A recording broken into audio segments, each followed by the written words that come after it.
سیلیا خوف زدہ ذہن کے ساتھ کیرن کے متعلق سوچ رہی تھی۔ اب کرسپن نے پاگل پن میں اسے بھی قتل کر دیا۔ یہ بات کھل گئی تو وہ برباد ہو جائے گی۔ اسٹن ووڈ بڑا سنگ دل آدمی ہے، وہ اسے پیراڈائز سٹی سے نکال کر دم لے گا۔ اسے تقریباً یقین تھا کہ شرابی رینالڈ $2 لاکھ کے انعام کے لالچ میں اس سے غداری کرنے سے باز نہیں آئے گا۔ تب اس نے دروازہ کھلنے کی آواز سنی۔ نگاہ اٹھا کر دیکھا تو سامنے اس کا بیٹا کھڑا تھا۔ تمہاری طبیعت کچھ خراب معلوم ہوتی ہے ماں۔ کرسپن دروازہ بند کر کے ایک کرسی پر بیٹھ گیا۔ اس کی انگلیاں لاکٹ سے الجھی ہوئی تھیں۔ مجھے یقین ہے کہ تمہارے ذہن کو بھی وہی خیال پریشان کر رہا ہے۔ اس نے اپنی بات جاری رکھی۔ جو میرے ذہن کو الجھا رہا ہے، ایسا لگتا ہے کہ آئندہ تمہیں رینالڈ کے بغیر ہی گزارا کرنا ہوگا، کیونکہ اب ہم اس پر اعتماد نہیں کر سکتے۔ یہ انعام اسے غداری پر آمادہ کر سکتا ہے۔ اسی لیے نے کچھ بولنے کی کوشش کی مگر زبان سے الفاظ ہی نہ نکل سکے۔ اتنا زیادہ پریشان ہونے کی ضرورت نہیں ہے، کرسپن پھر بولا۔ سب کچھ مجھ پر چھوڑ دو۔ یہ کام افسوسناک ضرور ہے مگر ہم دونوں کے لیے ضروری ہے۔ کیا مطلب ہے تمہارا؟ آخر اسیلیا نے بڑی کوشش کر کے پوچھا۔ میں رینالڈ کو ٹھکانے لگانے کا ارادہ رکھتا ہوں۔ وہ شرابی بٹلر اب بالکل ناکارہ ہو چکا ہے۔ کرسپن مسکرایا۔ یہ کیا کہہ رہے ہو؟ بیکار باتیں مت کرو ماں، تم اچھی طرح جانتی ہو کہ میں کیا کہہ رہا ہوں۔ کرسپن میرے بیٹے، اسیلیا کی آواز کانپ رہی تھی، اپنی ماں کی بات سنو جو تم سے بہت محبت کرتی ہے۔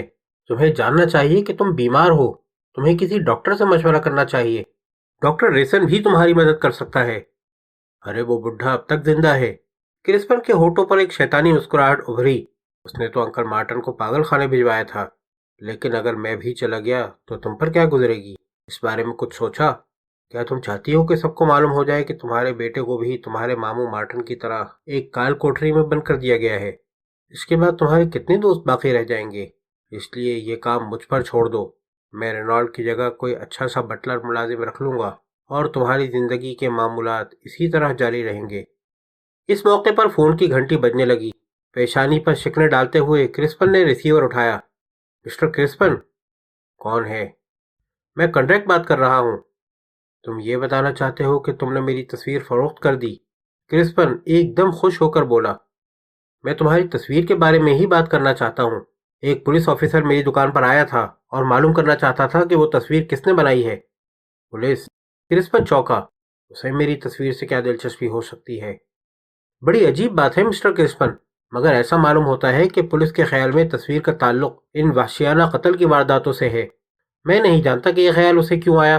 میں نے اس افسر سے کہہ دیا ہے کہ میں تصویر کے مصور کو نہیں جانتا، مگر اسے شاید یقین نہیں آیا۔ اب کل وہ پھر واپس آ کر میرے اسٹاف سے سوالات کرے گا۔ اگر میں اسے بتا دوں کہ وہ تصویر تم نے بنائی ہے تو کوئی اعتراض تو نہیں؟ تم پولیس کو میرے بارے میں کچھ نہیں بتاؤ گے؟ کرسپن غرایا۔ جب تم نے وہ تصویر لی تھی تو وعدہ کیا تھا کہ میں گمنام رہوں گا۔ اب تم اپنا وعدہ پورا کرنے کے ذمہ دار ہو۔ اگر تم نے پولیس کو میرے بارے میں کچھ بھی بتایا تو اپنے کاروبار سے ہاتھ دھو لو گے۔ اتنا کہہ کر کرسپن نے ریسیور کریڈل پر پٹک دیا۔ یہ سب باتیں سنتے ہوئے اسیلیا نے اپنی آنکھیں بند کر لیں۔ کانپتے ہوئے اس نے سوچا، تو اب پولیس تک بات پہنچ گئی ہے۔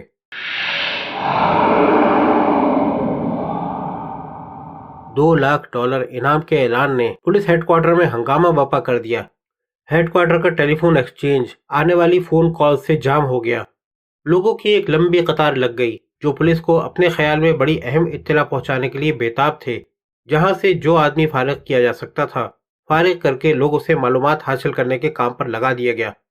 ان لوگوں میں سے 90% ایسے تھے جن کے پاس کوئی مفید اطلاع نہیں تھی۔ ان سب کا کہنا تھا کہ انہوں نے ایک طویل قامت گندمی بالوں والے آدمی کو، جس نے گوسی جوتے اور نیلی جیکٹ پہن رکھی تھی، دیکھا تھا، مگر وہ کون تھا اور اب کہاں تھا ان میں سے کوئی نہیں جانتا تھا۔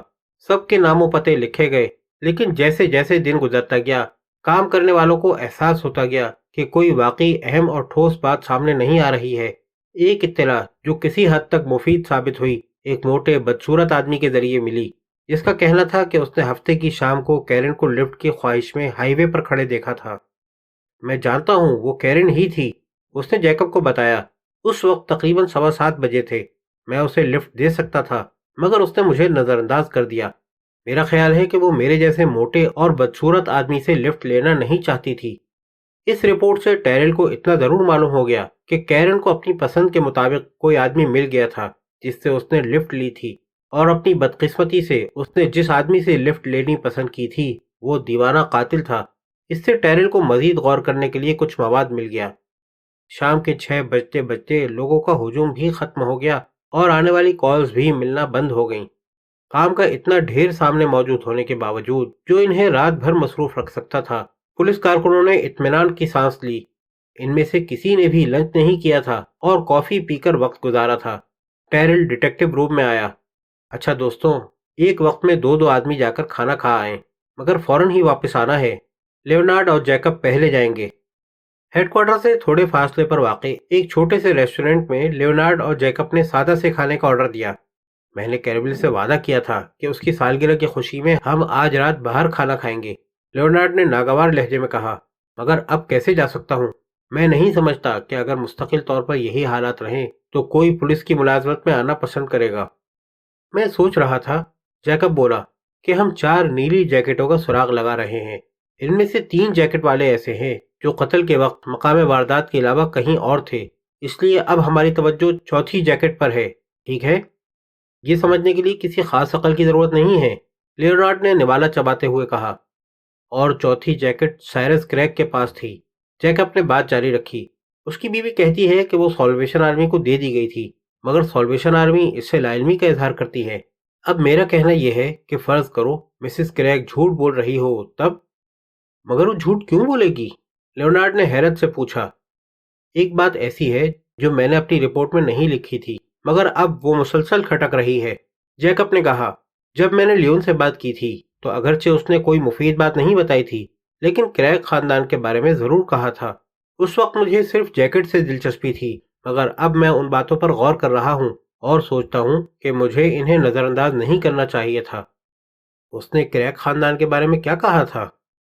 لیون کے کہنے کے مطابق سائرس کریگ کا ایک بیٹا ہے، جیکب نے جواب دیا۔ مسز کریگ نے اپنی ساری توجہ بیٹے پر صرف کر دی اور شوہر کی جانب سے غفلت اختیار کر لی۔ میں نے لیون سے بیٹے کے متعلق پوچھا کہ وہ کیا کرتا ہے، مگر لیون کو نہ صرف یہ کہ کچھ معلوم نہیں تھا، بلکہ اس نے بیٹے کی صورت بھی نہیں دیکھی تھی، اور جہاں تک میرا خیال ہے ہم بھی اس کے بارے میں کچھ نہیں جانتے۔ اصل موضوع پر رہو، لیونارڈ نے چھری کاٹا رکھ دیا۔ تم کہہ رہے تھے کہ ممکن ہے مسز کریگ نے جھوٹ بولا ہو۔ فرض کرو یہ بیٹا ہی قاتل ہو۔ فرض کرو جب اس نے جینی ہینڈلر کو قتل کیا تو اپنے باپ کی جیکٹ پہنی ہوئی تھی، تو کیا اس کی ماں اس کے جرم کی پردہ پوشی کے لیے جھوٹ نہیں بول سکتی؟ ممکن ہے تمہارا خیال درست ہو، لیونارڈ نے سگریٹ سلگاتے ہوئے کہا۔ اس طرح اب تک جیکٹ کا سراغ نہ ملنے کی وجہ سمجھ میں آ سکتی ہے۔ اب اگر ہمیں جو حلیہ معلوم ہوا ہے وہ اس کے بیٹے پر صادق آتا ہو تو یہ بڑی اہم بات ہوگی۔ مسز کریگ راستے کی رکاوٹ بن سکتی ہے، اس کے ٹیرل سے بڑے قریبی تعلقات ہیں۔ اس سلسلے میں کسی سے کچھ مت کہنا۔ لیونارڈ کھڑا ہو گیا۔ اسے میں دیکھ لوں گا۔ میں سوچ رہا تھا، جیکب نے گہری سانس لی، کہ شاید وہ انعام مجھے مل جائے۔ تمہیں انعام مل جائے؟ لیونارڈ نے منہ بگاڑا۔ ذرا بتاؤ تو، کب کسی پولیس والے کو پبلک کا کوئی انعام ملا ہے؟ بس یوں ہی ایک خیال آ گیا تھا۔ جیکب نے کندھے اچکائے۔ تو اب ہم کیا کریں؟ چیف کو بتائیں؟ ابھی نہیں، ذرا میں کچھ تحقیقات کر لوں۔ آؤ چلو، دیر ہو رہی ہے۔ ریسٹورنٹ سے باہر نکلتے ہوئے لیونارڈ نے جیکب کی پشت تھپ تھپائی۔ ایک نہ ایک دن تم بھی بڑے جاسوس بن جاؤ گے میری طرح۔ اور پھر ایک فون بوتھ دیکھ کر اس کی طرف بڑھا۔ ذرا ٹھہرنا، میں کیرول کو فون کر دوں، وہ میرے نہ آنے سے بور ہو رہی ہوگی۔ جیکب رک کر انتظار کرنے لگا۔ لیونارڈ بوتھ سے نکلا۔ وہ مسکرا رہا تھا۔ تمہیں پتہ ہے، کیرول نے بڑی معاملہ فہمی کا مظاہرہ کیا، قطعی ناراض نہیں ہوئی۔ اس نے بتایا، کہنے لگی میں تمہارا انتظار کروں گی۔ بھلا کتنی بیویاں ایسے مواقع پر ایسا کہہ سکتی ہیں؟ مجھ سے مت پوچھو، جیکب نے جواب دیا، میں شادی شدہ نہیں ہوں۔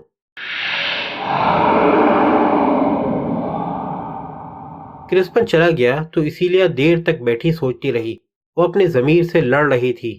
وہ سمجھتی تھی کہ اسے پولیس کو فون کر کے بتا دینا چاہیے کہ اس کا بیٹا ایک دیوانہ قاتل ہے اور مزید ایک قتل کرنے کا ارادہ کر رہا ہے، مگر وہ اپنے اندر اتنا حوصلہ پیدا نہیں کر سکی۔ آخرکار وہ میرا بیٹا ہے، اس نے اپنے آپ کو قائل کرنے کی کوشش کی۔ اور رینالڈ کیا ہے؟ ایک بوڑھا شرابی۔ وہ مر جائے تو ممکن ہے کرسپن مطمئن ہو کر بیٹھ جائے اور وحشیانہ قتل کی وارداتوں کا سلسلہ بند ہو جائے۔ آج رات کسی وقت وہ رینالڈ کو ٹھکانے لگا دے گا۔ کس طرح؟ اسی لیے نے اپنے ذہن کو یہ سوچنے سے باز رکھا، کرسپن کو کنڈرک نے فون کیوں کیا تھا؟ اس کا پولیس سے کیا تعلق ہے؟ اسی لیے کھڑی ہو گئی۔ اب وہ اس گھر میں ایک پل بھی نہیں ٹھہر سکتی۔ وہ اسپینش بے ہوٹل چلی جائے گی، وہاں اس کی ہمیشہ خاطر مدارت کی جاتی ہے۔ وہ اس وقت تک وہاں قیام کرے گی جب تک یہ معاملات سلجھ نہیں جاتے۔ وہ اپنے بیڈ روم میں گئی اور تب اسے رینالڈ کی ضرورت محسوس ہوئی، جو ہمیشہ اس کا سامان پیک کیا کرتا تھا، مگر اب اسے خود سوٹ کیس نکال کر ضروری چیزیں پیک کرنی پڑیں۔ وہ سوٹ کیس بند کر رہی تھی کہ کرسپن پھر آ گیا۔ بہت عقل مندی کا کام کر رہی ہو ماں، اس نے مسکراتے ہوئے کہا۔ کہاں ٹھہرو گی؟ اسپینش بے ہوٹل میں۔ ٹھیک ہے، پریشانی کی کوئی بات نہیں ہے، کرسپن نے کہا۔ جب میں فون کروں تو واپس آ جانا۔ جب کنٹریکٹ کا فون آیا تھا تو کچھ باتیں میرے کان میں بھی پڑ گئی تھیں، اسی لیے بولی۔ وہ پولیس کے بارے میں کیا کہہ رہا تھا؟ اس کی فکر مت کرو، کرسپن کے لہجے میں ایک دم سختی آ گئی۔ چلو میں تمہارا سوٹ کیس کار میں رکھ دوں، رولز کار ہی لے جانا، مجھے کچھ دنوں تک اس کی ضرورت نہیں ہوگی۔ کرسپن میرے بیٹے پلیز۔ کرسپن کی آنکھیں چمکنے لگیں اور اس پل میں وہ ایشیلیا کو بالکل مارٹن کی طرح نظر آیا۔ جلدی کرو، اس نے تیزی سے کہا۔ میں چاہتا ہوں کہ تم یہاں سے فوراً چلی جاؤ، اور یاد رکھنا تمہیں اپنا منہ بند رکھنا ہے۔ شکست خوردہ اور خوف زدہ ایسیلیا بیٹے کے پیچھے چلتی مکان سے باہر آ گئی۔ کرسپن نے سوٹ کیس رولز کی ڈگی میں رکھ دیا اور جب وہ ڈرائیونگ سیٹ پر بیٹھ گئی تو جھک کر اسے غور سے دیکھا۔ میں 1-2 دن میں فون کروں گا، مجھے تمہارے لیے دوسرے بٹلر کا انتظام کرنا ہے۔ اپنی زبان بند رکھو گی تو فکر کی کوئی بات نہیں ہے۔ ایسیلیا نے کانپتے ہاتھوں سے انجن اسٹارٹ کیا، اسٹیئرنگ وہیل سنبھالا اور آگے بڑھ گئی۔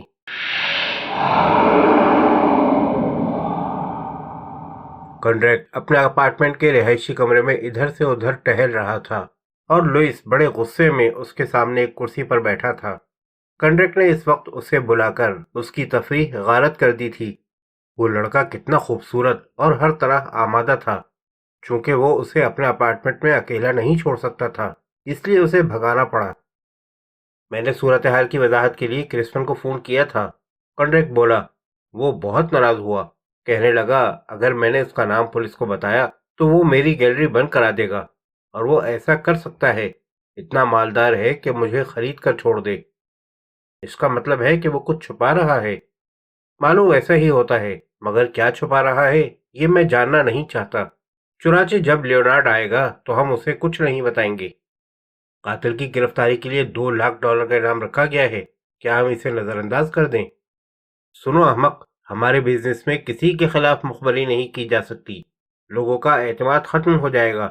میں نے کرسپن سے وعدہ کیا تھا کہ کسی کو نہیں بتاؤں گا کہ وہ تصویر اس نے بنائی ہے۔ اب اگر میں نے اپنی زبان کھولی اور یہ بات ظاہر ہو گئی تو آئندہ کوئی ہم سے بزنس نہیں کرے گا۔ تو تم لیونارڈ سے جھوٹ بولو گے؟ جانتے ہو یہ جھوٹ تمہیں قاتل کا شریک جرم بنا دے گا۔ ہم نہیں جانتے کہ کرسپن کا قتل کی ان وارداتوں سے کوئی تعلق ہے، کنڈریکٹ تیزی سے بولا۔ لیونارڈ کہتا ہے کہ اس کی تصویر ان وارداتوں سے منسلک ہے، مگر کیسے یہ اس نے نہیں بتایا۔ فرض کرو کہ ہم لیونارڈ کو کرسپن کے بارے میں بتا دیں مگر پولیس پھر بھی اسے قاتل ثابت نہ کر سکے، تب کرسپن ہمیں تباہ کر دے گا۔ اپنی عقل استعمال کرو لوئس، ہم کسی سے کچھ نہیں کہیں گے۔ میں اس معاملے میں ملوث ہونا نہیں چاہتا۔ لوئس اچھل کر کھڑا ہو گیا۔ تم لیونارڈ سے جھوٹ بولو یا نہ بولو، میرے اس سے کوئی واسطہ نہیں۔ لوئس، تم بھول رہے ہو کہ اگر میں کرسپن کے بارے میں پولیس سے مخبری کر سکتا ہوں تو تمہارے بارے میں بھی کر سکتا ہوں، کنڈریکٹ نے معنی خیز لہجے میں کہا۔ کیا تم کینی کو بھول گئے؟ کتنی عمر تھی اس کی؟ 7 سال۔ پولیس آج بھی اس کے ساتھ زیادتی کرنے والے کو تلاش کر رہی ہے، اور کینی تمہیں شناخت کر سکتا ہے۔ ایسا معلوم ہوا جیسے لوئس کے چہرے کا تمام خون خشک ہو گیا ہو۔ اپنے آپ کو سنبھالو، کنڈریکٹ مسکرایا۔ ضروری ہوا تو تمہیں بھی لیونارڈ سے جھوٹ ہی بولنا پڑے گا۔ اس نے سر سے اپنی وگ اتاری۔ لو ذرا اس کے بالوں میں کنگھا کر دو، اور لوئس جیب سے کنگھا نکال کر کانپتے ہاتھوں سے وگ کے بال سنوارنے لگا۔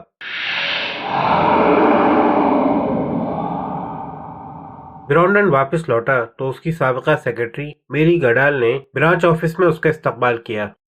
ادھیڑ عمر میری موجودہ حالات میں اسے قدرت کی طرف سے ایک تحفہ معلوم ہوئی۔ تمہارے سسر کی طبیعت اب کیسی ہے؟ میری نے پوچھا۔ بہت بہتر ہے، کسی کو ان کے بچنے کی امید نہیں تھی مگر اب خطرہ ٹل گیا ہے، برانڈن نے جواب دیا۔ مجھے یہ سن کر خوشی ہوئی۔ اور تمہاری بیوی بیٹی؟ وہ میرے ساتھ ہی واپس آ گئی ہے۔ اب اس کی بہن اپنے باپ کے ساتھ ہے۔ کل اسٹینڈ بورڈ کی سیکرٹری نے مجھے فون کیا تھا کہ اب مجھے یہاں کام کرنا ہے۔ بیچارہ اسٹینڈ بورڈ، اسے اپنی بیٹی پر بڑا فخر تھا۔ مجھے امید ہے کہ اس کا قاتل جلد ہی پکڑا جائے گا۔ اسٹینڈ بورڈ نے $2 لاکھ انعام دینے کا اعلان کیا ہے۔ کوئی نہ کوئی تو ضرور آگے بڑھ کر یہ انعام حاصل کرنے کی کوشش کرے گا۔ ہاں، امید تو یہی ہے۔ براؤنڈن اپنا آفس کی طرف بڑھا۔ تم ذرا ساری فائلیں دیکھ کر کام سمجھنے کی کوشش کرو۔ اتوار کسی خوفناک خواب کی طرح گزرا تھا۔ اس نے بونی کے قتل کی خبر اخبار میں پڑھی تھی اور اطمینان محسوس کیا تھا کہ بلیک میلنگ سے اس کی جان چھوٹ گئی۔ بعد میں ریڈیو پر اس نے کیرن کے قتل کی خبر سنی۔ اس خبر نے اسے دہلا دیا اور وہ اپنی سالی سے تقریباً لڑ ہی بیٹھا تھا جب اس نے کہا تھا کہ وہ اس کی مستحق تھی۔ ہپی کالونی کے قریب کیبن میں اکیلی رہتی تھی۔ مجھے کوئی تعجب نہ ہوگا کہ وہ آوارہ لڑکی ایک طوائف کی زندگی بسر کر رہی ہو۔ پھر براؤنڈن نے تعزیت کے خیال سے اسٹینڈ بورڈ کو فون کیا، مگر اس سے بات نہ ہو سکی۔ البتہ اس کی سیکرٹری نے شکریہ ادا کرتے ہوئے اسے پیر کے دن آفس پہنچنے کی تاکید کی اور یہ بھی بتایا کہ اب اس کی سیکرٹری میری گڈال ہوگی۔ دوسری طرف ڈاکٹر برنارڈ نے بیٹی کو فون کر کے جلد از جلد آنے کی تاکید کی۔ جج لیسی کی حالت خطرے سے باہر تھی، چنانچہ دونوں گزشتہ رات کی فلائٹ سے واپس آ گئے، اور جب وہ طیارے میں ساتھ ساتھ بیٹھے سفر کر رہے تھے تو گمشدہ بٹن کا معمہ بھی حل ہو گیا۔ بیٹی اپنے بیگ میں سگریٹ کیس دیکھ رہی تھی کہ اسے بٹن نظر آ گیا۔ یہ دیکھو، تمہارا بٹن مل گیا، وہ بولی، اور براؤنڈن کو اپنا خوف یاد آیا کہ کس طرح کیرن نے اسے دوسرا بٹن لا کر دیا تھا۔ یاد آیا کہ اس وقت وہ شراب کے نشے میں بری طرح مدہوش تھا۔ یاد آیا کہ وہ کس طرح کیرن کو بیٹی کے بیڈ روم میں لے گیا تھا۔ یہ سب کچھ یاد آیا تو براؤنڈن کو اپنے ہونٹوں پر جوابی مسکراہٹ سجانے میں بڑی مشکل پیش آئی۔ اب اپنے دفتر میں بیٹھے ہوئے اس نے دوبارہ اتوار کے واقعات کا جائزہ لیا۔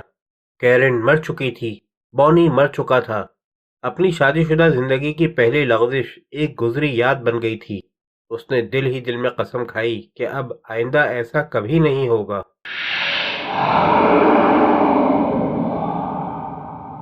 شہر کے دوسرے حصے میں لیونارڈ نے اپنی کار کنڈرک کی گیلری کے سامنے کھڑی کی۔ دکان میں داخل ہوا تو لوئس سے ملاقات ہوئی، جو اپنے زرد چہرے پر استقبالیہ مسکراہٹ لیے سامنے کھڑا تھا۔ مسٹر کنڈرک تمہارا انتظار کر رہا ہے۔ اور اپنے آفس میں کنڈرک نے احترام کے مصنوعی مظاہرے کے ساتھ کرسی سے اٹھ کر لیونارڈ کے لیے ہاتھ بڑھایا، مگر لیونارڈ کا موڈ بگڑا ہوا تھا۔ اس نے پھیلے ہوئے ہاتھ کو نظر انداز کر دیا۔ تم نے اپنے اسٹاف سے پوچھا؟ اس نے سوال کیا۔ بیٹھ جاؤ مسٹر لیونارڈ۔ کنڈرک کی مسکراہٹ غائب ہو گئی۔ ہم یہ گفتگو شریفانہ انداز میں کریں گے۔ پہلے یہ سمجھ لو کہ مجھے اپنے گاہکوں کا تحفظ کرنا پڑتا ہے۔ تم پوچھ رہے ہو کہ اس تصویر کا مصور کون ہے۔ پولیس کی جانب سے یہ سوال اپنے طور پر درست ہے، مگر اس مصور نے مجھ سے وعدہ لیا ہے کہ میں کسی کو اس کا نام نہیں بتاؤں گا۔ کئی آرٹسٹ گمنام رہنا پسند کرتے ہیں۔ ممکن ہے تمہیں یہ بات عجیب معلوم ہو، مگر میں یقین دلاتا ہوں کہ ایسا ہوتا ہے۔ گویا تم جانتے ہو کہ وہ کون ہے۔ لیونارڈ نے کنڈرک کو گھورا۔ کنڈرک نے اپنی وگ اتاری اور اسے یوں دیکھنے لگا جیسے اسے کوئی جوں نظر آنے کی توقع ہے، پھر دوبارہ سر پر رکھ لی۔ ہاں مسٹر لیونارڈ، میں اس آرٹسٹ کا نام جانتا ہوں۔ وہ اپنی کرسی پر کچھ آگے کی جانب جھکا۔ اگر تم یہ وضاحت کر سکو کہ تم کیوں یہ خیال کرتے ہو کہ اس آرٹسٹ کا ان قتل کی وارداتوں سے کوئی تعلق ہے، اور پھر مجھے مطمئن کر دو کہ تمہارے پاس اس کے خلاف ٹھوس ثبوت ہیں، تب میں تمہیں اس کا نام بتا دوں گا۔ لیونارڈ نے اپنی کرسی پر پہلو بدلا۔ وہ اس موٹے آدمی کو کیسے بتائے کہ بیسنگر کون ہے اور اس نے کیا پیش گوئی کی ہے؟ وہ یہ بات تو ٹیرل کو بھی نہیں بتا سکتا۔ سرخ چاند، کالا آسمان اور نارنجی ساحل سمندر۔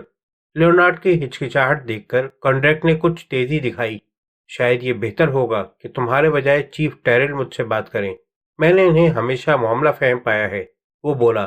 اس لیے میرا مشورہ ہے کہ تم پہلے اپنی چیف سے بات کرو، اور پھر وہ مناسب سمجھیں اور اجازت دیں تو میرے پاس آؤ۔ یہ محسوس کرتے ہوئے کہ کنڈرک کی اس بات کا اس کے پاس کوئی جواب نہیں ہے، لیونارڈ کھڑا ہو گیا۔ اوکے کنڈرک، تو تم ہمیں کوئی بات نہیں بتا سکتے، اس نے غصے سے کہا۔ اسے یاد رکھنا، آئندہ جب تم پر کوئی مصیبت آئی تو وہ بہت حقیقی ہوگی۔ اور اتنا کہہ کر وہ تیز قدم اٹھاتے ہوئے آفس سے نکل گیا۔ لوئس، جو تمام باتیں سنتا رہا تھا، اندر آیا۔ تم نے دیکھا؟ کنڈرک بولا، یہ احمق پولیس والا ہمیں بلف کر رہا تھا۔